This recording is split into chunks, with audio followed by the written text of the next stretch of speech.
Hey everybody, Allison Gardner here, and I am taking the last of the gorgeous lighting for the night and wanted to share another thought.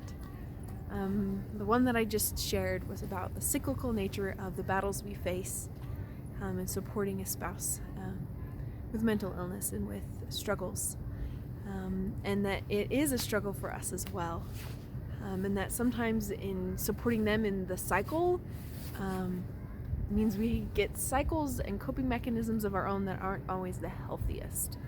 So I talked about that a little bit, and I want to continue on in that theme a little bit about getting caught in the cycle. And I'm going to start in a maybe a little strange way. So I have a confession. I really love the idea of Arrow. It's a superhero show on the CW. I haven't hardcore watched it in a long time because for me, myself, it feels a little dark. It's really intense sometimes.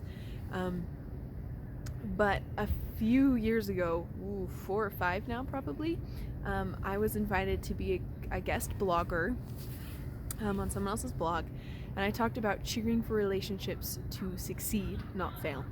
And I based it on the idea of Oliver Queen and Felicity. And the show just keeps popping back up in my life. I put it aside because that's not how I want to actively spend my time every fall and every spring. But their story keeps popping up for me. In a nutshell, he sees her, she crushes on him, he ends up getting into relationships with lots of other people. They finally decide that they can make it work. Then stuff happens, bad guys appear, they decide they can't make it work, and then they battle it out, and then they finally get married, and then more stuff happens. Promise this is a short version. But I remember watching this. This was midway through the relationship where they were on again and off again. And a lot of people that I talked to, let me back up. And in my relationship, I was together, and we knew we were getting married, but we didn't know when. And a lot of people finally said that if I didn't know when, then what was the point of the relationship? And so this blog post was born out of me cheering for my relationship to succeed and cheering for other relationships to succeed, because the people involved matter. The love at the core of the story mattered. The life-changing reality and power of that love mattered. And so I wrote this piece just saying that you don't know the whole story. People on the outside can never know the whole story, but the people on the inside know the story and the love that's there and the inspiration and direction and revelation that's there, and that's what matters. Fast forward now, that story has shown up again in my life because it's the final season, and I was like, it's the final season, it's 10 episodes, I watched it start, I kind of want to watch it end and just watch how it all plays out. And the thing as I'm watching this final season, I just think about the many times that even though it was on again, off again, every time they were on again, and then they got married, and then they started a family,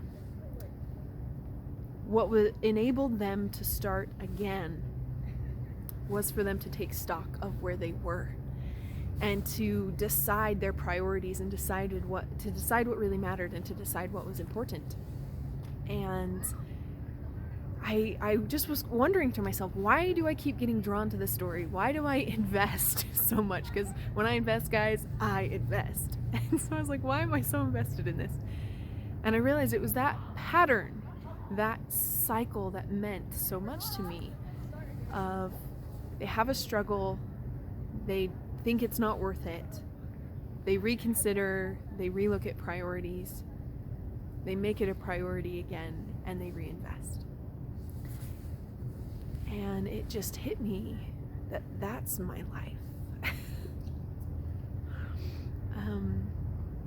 When depression, when anxiety, when other mental illness or disability or things come up in our marriage, it can be really hard to remember the person you married in the midst of the trial you face. It can be really hard to keep front and center that love when you feel like a lot of what you do is coping to survive. And it's not anyone's fault. And as we all know, or if you don't know, now know, relationships take effort. They require consistency, they require effort, they require commitment. And so all relationships do, period. End of story. And supporting someone with a mental illness in whatever capacity also requires commitment. But it's not just commitment to help them with the mental illness. It is commitment to loving them as they are. And the commitment to just be there for them no matter what. And to keep them, not the mental illness, front and center. And so I'm grateful, actually, that show, that relationship has popped back up into my life and reminded me that I still want to invest. Sometimes I get into survival mode. Sometimes I just gotta make it from day to day. Like my last video said, sometimes I get really bad coping skills. And I get so caught up in the coping skills, or I get so caught up in the choices that come and the priorities that come, and how to navigate them and how to make them work with family and work and church and life and animals and all the things, that I get so caught up in that, I forget that the person I married is the person that I love more than anything. So I guess if I have a point today, my point is,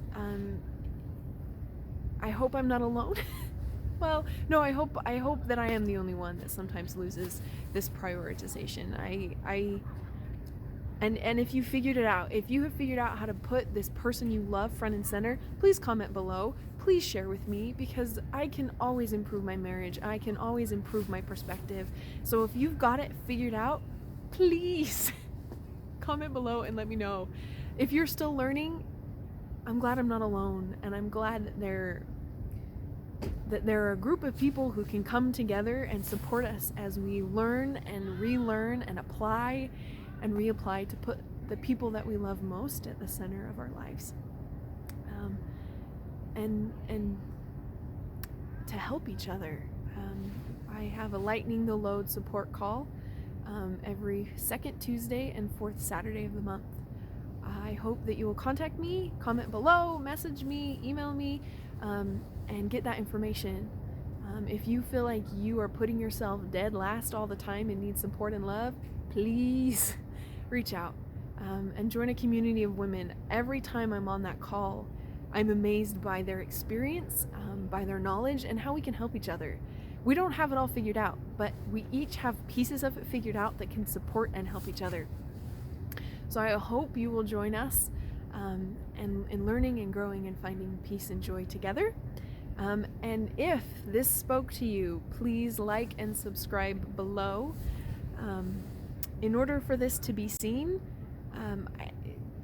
I need support, and I hope that even if you are not in this specific circumstance, or if it spoke to you in any way, that you can help me share it and get it to the people who it will speak to and who it will help, because it can be very lonely.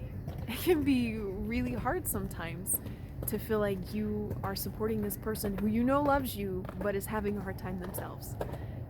And so the more we can support each other and the more we reach out, the better and more fulfilling each of our lives are.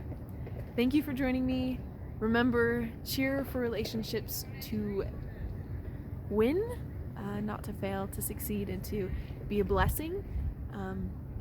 And thank you for joining me on this journey, and I will see you next time. Bye, guys.